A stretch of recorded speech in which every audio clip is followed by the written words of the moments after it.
যদি আপনার জীবনের সবচেয়ে ভয়ঙ্কর মুহূর্তটাই আসলে আল্লাহ আপনাকে আপনার সবচেয়ে বড় বিজয়ের জন্য প্রস্তুত করছিলেন? আলহামদুলিল্লাহ, আমার প্রিয় ভাই ও বোনেরা, কষ্ট কখনোই এই প্রমাণ নয় যে আল্লাহ আপনাকে ছেড়ে দিয়েছেন, বরং এটি প্রমাণ এই দুনিয়া কখনোই জান্নাত হওয়ার জন্য বানানো হয়নি। আল্লাহ কুরআনে আমাদের পরিষ্কারভাবে বারবার কোনো ব্যতিক্রম ছাড়াই বলেছেন, নিশ্চয়ই কষ্টের সাথে স্বস্তি আছে। হয়তো নয়, কখনো একদিন নয়, বরং সব সময়। আর আজ আমি আপনাদের সামনে সেই প্রতিশ্রুতির সবচেয়ে শক্ত প্রমাণ তুলে ধরতে চাই। একটি গল্প যা এত গভীর, এত আবেগপূর্ণ, এত বাস্তব যে আল্লাহ এটাকে একটি সম্পূর্ণ সূরা হিসাবে নাজিল করেছেন। নবী ইউসুফ আলাইহিস সালামের গল্প। একটি মাত্র স্বপ্ন ভালোবাসাকে বদলে দিল হিংসায়, আর পরিবারকে বানিয়ে দিল শত্রু। ইউসুফ তখন শুধু একটি শিশু। একটি স্বপ্ন এত স্পষ্ট, এত সুন্দর, ঘুম ভাঙার পরও যা তার মনে গেঁথেছিল। তিনি দেখেছিলেন সূর্য, চাঁদ এবং 11টি নক্ষত্র তাকে সিজদা করছে। তার হৃদয় কেঁপে উঠল, চোখে আলো জ্বলে উঠল। একজন শিশুর মতোই তিনি দৌড়ে গেলেন সেই মানুষটির কাছে যাকে তিনি সবচেয়ে বেশি বিশ্বাস করতেন, তার বাবা নবী ইয়াকুব আলাইহিস সালাম। কিন্তু আনন্দের বদলে তার বাবা হয়ে গেলেন গম্ভীর। হে আমার প্রিয় সন্তান, এই স্বপ্নটি তোমার ভাইদের বলো না। কারণ ইয়াকুব জানতেন এমন একটি কঠিন সত্য যা ইউসুফ তখনও শেখেনি। সবাই আল্লাহর দেওয়া নিয়ামতের জন্য খুশি হয় না। আপনার সবচেয়ে কাছের মানুষগুলো কখনো কখনো সবচেয়ে বিপজ্জনক হতে পারে। ইউসুফের ভাইদের ভেতরে তখনই কিছু একটা জন্ম নিচ্ছিল, একটি নীরব বিষ, হিংসা। তাদের বাবা ইউসুফকে খুব ভালোবাসতেন, আর স্বপ্নের কথা জানার পর এই হিংসা রূপ নিল ভয়ে। কেন সে? কেন তাকেই বেছে নেওয়া হবে? তারা শুধু অবহেলিত মনে করেনি, তারা মনে করেছিল তাদের জায়গা কেউ নিয়ে নিচ্ছে। আর হিংসা যখন উপেক্ষিত হয়, চুপ করে থাকে না, এটা পরিকল্পনা করে। তারা তার দিকে হাসছিল আর মনে মনে তার ধ্বংসের পরিকল্পনা করছিল।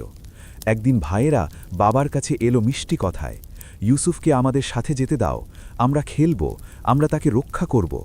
কথাগুলো ছিল ভালোবাসার মতো, মুখগুলো ছিল আন্তরিক, কিন্তু সবই ছিল মিথ্যা।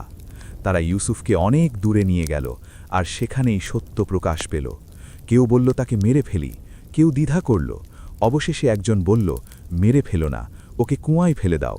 আর ঠিক সেখানেই একজন আদরের সন্তান হয়ে গেল মূল্যহীন। কল্পনা করুন, সম্পূর্ণ অন্ধকারে ফেলে দেওয়া হওয়া, যেখানে আল্লাহ ছাড়া আর কেউ নেই। কুয়াটা ছিল গভীর, ঠান্ডা, নীরব। একটি শিশু একাকী কাঁদছে, না পরিবার, না পালানোর পথ, না কোনো ব্যাখ্যা। বাইরে থেকে দেখলে মনে হতো এটাই ইউসুফের গল্পের শেষ।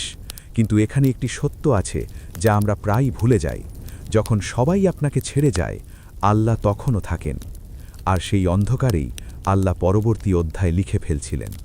ঠিক যখন মনে হলো সব কিছু ভালো হতে শুরু করেছে, তখনই আরও খারাপ হয়ে গেল।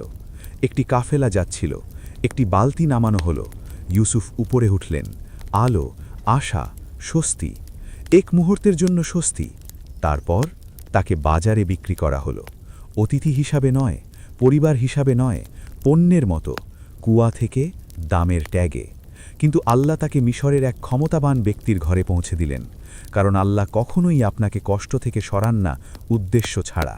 আল্লাহ ইউসুফকে এমন এক জিনিস দিয়ে পরীক্ষা করলেন যা অনেক মানুষ চায়। ইউসুফ বড় হলেন, আর আল্লাহ তাকে দিলেন সৌন্দর্য, ভেতরে ও বাইরে। আর সেই নিয়ামতি হয়ে গেল তার পরবর্তী পরীক্ষা। তাকে প্রলোভন দেখানো হলো, ডাকা হলো, গোপনীয়তার আশ্বাস দেওয়া হলো, না সাক্ষী, না শাস্তি। কিন্তু ইউসুফ আল্লাহকে বেছে নিলেন। তিনি তর্ক করলেন না, সমঝোতা করলেন না, তিনি দৌড়ে পালালেন। আপনি কি কখনো সঠিক কাজ করেছেন আর তারপরেও কষ্ট পেয়েছেন?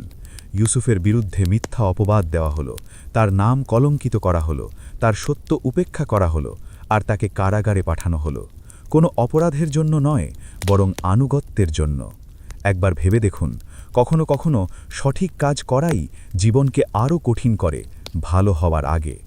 অধিকাংশ মানুষ কারাগারে ভেঙে পড়ত। ইউসুফ সেখানে গড়ে উঠেছিলেন। কারাগারই হয়ে গেল তার বিশ্ববিদ্যালয়, তার মসজিদ, তার দাওয়া। তিনি অভিযোগ করেননি, আশা হারাননি, বরং আল্লাহ তাকে দিলেন একটি নিয়ামত, স্বপ্ন ব্যাখ্যার ক্ষমতা। যা দেরি মনে হচ্ছিল, তা ছিল ঐশী প্রস্তুতি। দরজা খুলল, কিন্তু ইউসুফ বের হলেন না। দুইজন বন্দী স্বপ্ন দেখেছিল, ইউসুফ সেগুলোর সঠিক ব্যাখ্যা দিলেন। একজন মুক্তি পাওয়ার আগে ইউসুফ ধীরে বললেন, আমাকে মনে রেখো, কিন্তু তাকে ভুলে যাওয়া হলো। দিন গেল, মাস গেল, বছর গেল, ইউসুফ কারাগারেই রইলেন। আল্লাহ তাকে ভুলে যাননি, বরং সময়টা তখনও আসেনি। আল্লাহ কখনও দেরি করেন না।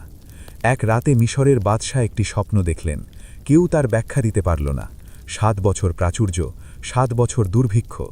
হঠাৎ একটি স্মৃতি ফিরে আসল, কারাগারে একজন মানুষ ছিল। আর এবার ইউসুফের মোমেন্ট এলো। আল্লাহ শুধু তার বান্দাদের মুক্ত করেন না, তিনি উন্নত করেন। ইউসুফ তাড়াহুড়ো করে বের হলেন না, তিনি আগে নিজের নির্দোষতা প্রমাণ করলেন। তারপর আল্লাহ তাকে উচ্চ মর্যাদায় পৌঁছে দিলেন। কারাবন্দী থেকে নেতা, দাস থেকে ক্ষমতার আসনে। আল্লাহ তাকে মিশরের ভবিষ্যতের দায়িত্ব দিলেন। যারা তাকে বিশ্বাসঘাতকতা করেছিল, আজ তার সামনেই অসহায়ভাবে দাঁড়িয়েছিল। দুর্ভিক্ষ পুরো অঞ্চল গ্রাস করেছিল। তারা খাদ্যের জন্য ভিক্ষা করতে এসেছিল। তারা ইউসুফকে চিনতে পারেনি, কিন্তু ইউসুফ তাদের চিনতে পেরেছিলেন। তার হাতে ছিল ক্ষমতা, তার হাতে ছিল প্রতিশোধ। এই জায়গাতেই নবীদের পার্থক্য। ইউসুফ তাদের লজ্জিত করেননি, অপমান করেননি, তিনি ক্ষমা করেছিলেন। পরিবারকে আবার এক করলেন, আর স্বপ্নটি সত্য হল। সূর্য, চাঁদ, নক্ষত্রগুলো সবাই সিজদা করল, ইউসুফকে নয়, আল্লাহর নিখুঁত পরিকল্পনাকে। যদি আপনার কষ্টটাই আপনার উন্নতির অংশ হয়, যদি আপনি এখন ভেঙে পড়ে থাকেন, যদি আপনি নিজেকে ভুলে যাওয়া মনে করেন, যদি আপনার জীবনে অর্থহীন লাগে, ইউসুফকে মনে রেখুন। কুয়া শেষ নয়, কারাগার শেষ নয়, বিশ্বাসঘাতকতা শেষ নয়, সবই ছিল প্রস্তুতি। আল্লাহ কখনো কষ্ট নষ্ট করেন না, কষ্টের সাথে স্বস্তি আসবেই, সব সময়।